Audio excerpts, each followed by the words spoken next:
அண்ணா வணக்கம். வணக்கம். இந்த நம்ம ஸ்டுடியோவுக்கு வந்திருக்கீங்க. உங்களை பற்றி பார்த்திங்கன்னா நிறைய விஷயங்கள் வந்து நம்முடைய ரிப்போர்ட்டர் மூலம் நிறைய சொல்லியிருக்காங்க. இருந்தாலும் உங்களுடைய அனுபவங்கள், நீங்கள் இந்த சமூகத்துக்காக என்ன செய்ய விரும்புகிறீங்க, இந்த சமூகத்துக்காக எதெல்லாம் நீங்கள் பண்ணணும்னு விரும்புகிறீங்க, இப்போ இதெல்லாம் செஞ்சிட்ருக்கீங்க அப்படிங்கிறத ஒரு சின்ன இன்ட்ரொடக்ஷனாக சொல்ல முடியுங்களா? வணக்கம் எல்லோருக்கும். நான் வந்து பார்த்திங்கன்னா தருமபுரி மாவட்டம் கடத்தூர் பகுதி ஒரு கிராமத்தில் பிறந்தவர் தான் நான். என்னுடைய அம்மா வந்து பார்த்திங்கன்னா லட்சுமி அம்மாள், அப்பா சென்னப்பன். ஸோ இது வந்து பார்த்திங்கன்னா நான் சின்ன வயசுலேருந்தே வந்து ரொம்ப இனப்பற்றாளர் நான். ஏன்னா வந்து சின்ன வயசுலேயே நம்ம இனத்துக்கு ஏதாவது ஒரு இதுனாக்க என்னுடைய மனசு துடிக்கும். அப்போ வந்து சின்ன வயசுன்றதுனால நம்மளுக்கு வந்து போராடக்கூடிய அந்த பக்குவம் இல்லை. ஸோ அது காலடைவில் வந்து நாளடைவில் வந்து பார்த்திங்கன்னா ஒரு நம்மளுடைய 8வது படிக்கும்போதே வந்து அந்த பக்குவத்தை வந்து நான் கொண்டு வந்துட்டேன். அதுக்கு காரணம் வந்து பார்த்திங்கன்னா அப்போ வந்து கட்சி அப்படின்றதெல்லாம் இல்லை. ஸோ அன்றைக்கி வந்து பார்த்திங்கன்னா சங்கங்கள் தான். உங்களுக்கு தெரியும் இன்றைக்கி எத்தனை சங்கங்கள் இருக்குதுன்னு தெரியும். இருந்தாலும் அன்றைக்கி நான் சின்ன வயசு 8வது படிக்கும்போது வந்து பார்த்திங்கன்னா சங்கங்கள் தான் அதிகம். அப்போ தருமபுரியில் சங்கத்தில் இணைஞ்சு நான் 8வது படிக்கும்போதே இன்றைக்கி வந்து பார்த்திங்கன்னா நான் வந்து சங்கத்திலேருந்து மக்களுக்காக நான் வந்து பல போராட்டங்களை வந்து அப்போவே கலந்துருக்கிறேன்.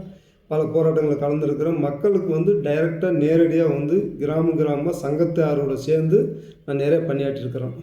ஸோ இன்றைக்கி வரைக்கும் 2025 கிட்டத்தட்ட 44 வருஷம் ஆகுது. இன்றைக்கி வரைக்கும் என்னுடைய பணி வந்து ஓயாமல் இன்று வளவும் செய்து கொண்டு தான் இருக்கிறேன். என்னால் ஆன்ற பணிகள் வந்து என்னுடைய இன மக்களுக்கு குறும்பர் பல பேர்கள் இருக்கிறாங்க. ஸோ இதில் வந்து பார்த்திங்கன்னா மெயினாக ஒரே பேரை வச்சு நம்ம சொல்லலாம். ஏன்னா வந்து பல பேர்களில் இருக்கிறாங்க. குறும்பர், குறும்ப கவுண்டர், குறுமன்ஸு, குறும்பாசு இந்த மாதிரி இருக்கிறாங்க. அது பல பேர்கள் இருந்தாலும் நம்ம அந்த பேட்டிக்காக ஒரே பேரை வச்சுக்கலாம். குறும்பர் இனத்துக்காக நான் வந்து இன்னைக்கு அளவுக்கும் நான் வந்து பணியாற்றி வரேன். சரிங்கண்ணா. இப்போது நீங்கள் எல்லாருமே வந்து பார்த்திங்கன்னா சமூகத்தில் படிச்சிருக்காங்க, படிச்சுட்டு வேலைக்கு போயிருக்காங்க, பெரிய வெல் செட்டில்டு இருக்காங்க. இப்போ உங்களுக்கும் படிக்கிற வாய்ப்புகள்லாம் கிடைச்சிருக்கும், படிச்சிருப்பீங்க. ஆனால் நீங்கள் அரசியல் வரணும் அப்படிங்கிறது உள் நோக்கம் என்னென்னா? நான் வந்து பார்த்திங்கன்னா எங்களுடைய ஊரில் வந்து பார்த்திங்கன்னா மாட்டு சமூகங்கள் நிறைய இருக்கிறாங்க. ஸோ அதில் வந்து பார்த்திங்கன்னா அந்த இளைஞர்கள்லாம் வந்து பார்த்திங்கன்னா அவங்களுடைய கட்சிக்காக, அவங்களுடைய சமூகத்துக்காக வந்து நிறைய வந்து போராடுறது, அந்த கட்சி சார்ந்த வந்து இளைஞர்கள் வந்து அதிக அளவு வந்து போராடுறது, அந்த மக்களுக்காக வந்து குரல் கொடுக்கறது, இந்த மாதிரிலாம் நிறைய பண்ணுவாங்க. ஸோ அது சின்ன வயசுலேருந்தே எனக்கு வந்து அந்த ஆர்வம் உண்டு.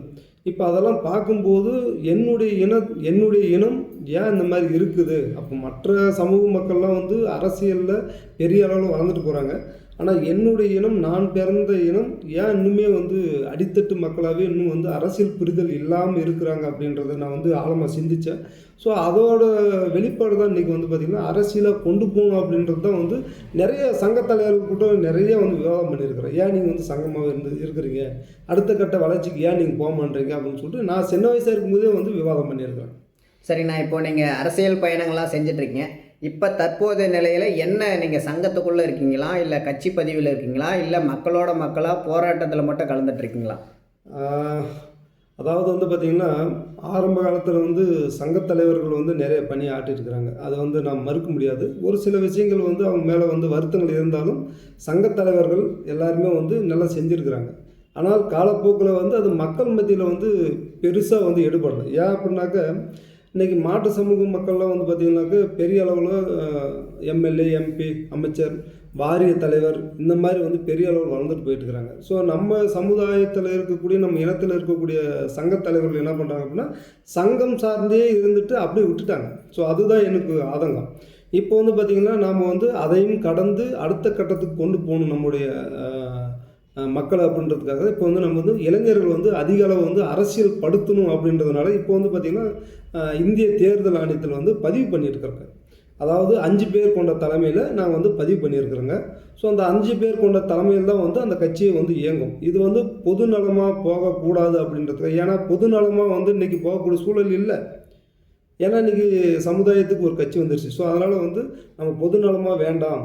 ஸோ அது பொது நலமை எப்போ மாறும் அப்படின்னா நம்முடைய கட்சியை சார்ந்த நிர்வாகிகள் அரசியல் அனுபவம் பெற்று கிட்டத்தட்ட ஒரு 10 வருஷம் 5 வருஷத்துக்கு அப்புறம் அது எல்லாரும் சேர்ந்து முடிவு எடுக்கும்போது அது பொதுவாக போகிறதா வேணாம்ட்டு அப்போ முடிவு எடுத்துட்டோம். இப்போ வந்து பார்த்திங்கன்னா முழுமையான இனத்துக்கான கட்சியாக தான் நாங்கள் வந்து இப்போ பதிவு பண்ணியிருக்கிறோம்.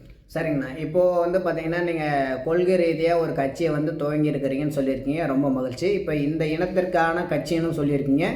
இந்த இனத்திற்காக மட்டுமே செயல்படும் அப்படின்னு சொல்லியிருக்கீங்க. இப்போ வந்து பார்த்திங்கன்னா நாங்கள் நிறைய எங்களோட ரிப்போர்ட்ஸ் எல்லாம் பார்த்திங்கன்னா கொடுத்துட்ருக்காங்க. நிறைய சமூகத்தினர் நிறைய கட்சி ஆரம்பிச்சிருக்காங்க. அவங்க என்ன பண்ணுவாங்கன்னா ஒரு ஒரு ஒரு சிறு ஒரு குறிப்பிட்ட வளர்ச்சிக்கு அப்புறம் பார்த்திங்கன்னா ஏதாவது ஒரு கட்சியை சார்ந்து அவங்க என்ன பண்ணுவாங்கன்னா பயணிப்பாங்க.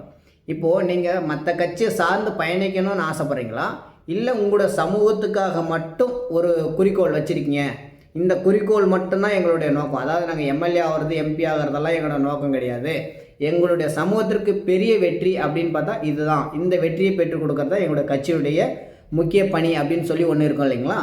அப்பேற்பட்ட ஏதாவது ஒரு குறிக்கோள் அப்படிங்கிறத நீங்கள் வச்சுருக்கீங்களா? ஓகே ஓகே, இது அருமையான கேள்வி. என்னன்னாக்கா, அதாவது நாங்கள் வந்து இப்போ வந்து கட்சியை வந்து ரிஜிஸ்ட்ரேஷன் பண்ணியிருக்கிறோங்க இந்திய தேர்தல் ஆணையம் டெல்லியில்.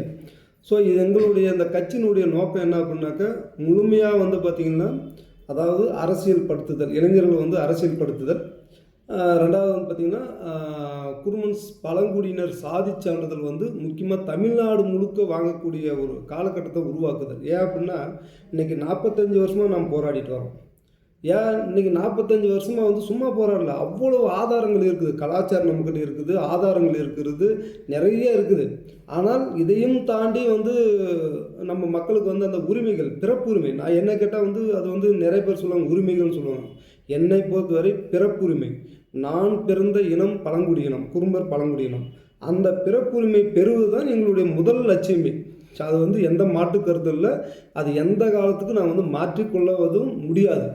ஸோ எங்களுடைய முதல் லட்சியமே வந்து பார்த்திங்கன்னா, குருமன்ஸ் பழங்குடியினர் சாதி சான்றிதழ் பெறுவது தான் எங்களுடைய முதல் நோக்கம். அதுக்கு டெல்லிக்கு நம்ம அழுத்தம் கொடுக்கறதுக்கு உண்டான வேலைப்பாடுகள் இன்னும் ஒரு மாதங்களில் செயல்படுத்த போகிறோம். சரிங்கண்ணா, இப்போ உங்களோட குறிக்கோள் சொல்லிட்டீங்க. நீங்கள் வந்து பார்த்தீங்கன்னா முழுக்க வந்து அந்த குருமன்ஸ் சர்டிஃபிகேட்டை தான் முதல் ஒரு கோரிக்கையாக வச்சுருக்கீங்க.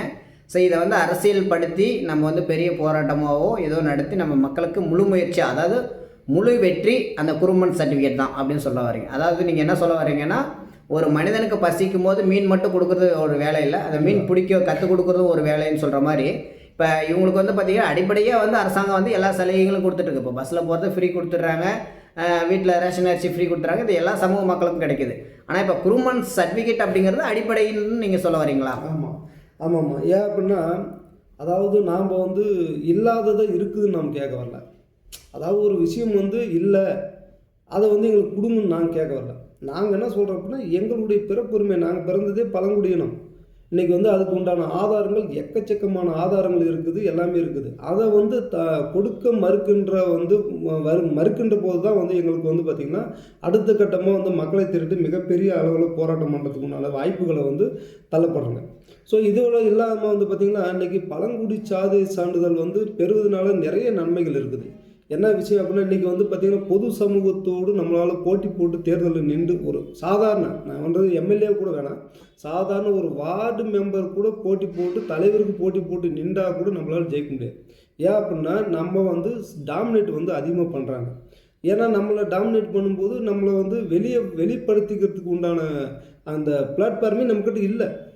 ஸோ அதுக்கு வந்து பார்த்திங்கனாக்கா நாம் என்ன பண்ண போகிறோம்னாக்கா, பழங்குடி சாதி சான்றிதழ் வந்து பெறும்போது மிகப்பெரிய அளவில் நம்முடைய இனம் வந்து பார்த்திங்கன்னா வளரும். கல்வியில், பொருளாதாரத்தில், வேலைவாய்ப்பில், அதே மாதிரி வந்து பார்த்திங்கன்னா தொழிலதிபர்களாக உருவாக்கக்கூடியது, அதே மாதிரி அரசியலில் வளர்ப்பது, இதெல்லாமே வந்து ஆட்டோமேட்டிக்காக வந்து வளர ஆரம்பிச்சிடும். ஸோ இதுதான் வந்து ஒரு மிகப்பெரிய ஒரு நம்முடைய இனத்தை வந்து வளர்ச்சி பாதையில் கொண்டு செல்வதற்கு இது ஒரு மிகப்பெரிய ஒரு முக்கியமான காரணம். சரிங்கண்ணா, உங்களுடைய ஆதங்கம் உண்மையிலே ஒரு வெற்றி அடைய எங்களுடைய வாழ்த்துக்கள். மற்றும் பார்த்திங்கன்னா உங்களோட கட்சி இப்போ ரெஜிஸ்ட்ரேஷன் ஆகிட்டுருக்கு, நீங்கள் மறுபடியும் இந்த கட்சி இந்த சமூகத்திற்கு நிறைய பணியாற்றுகள், எங்களுடைய வாழ்த்துக்களை தெரிவிச்சுக்கிறோம். நன்றி.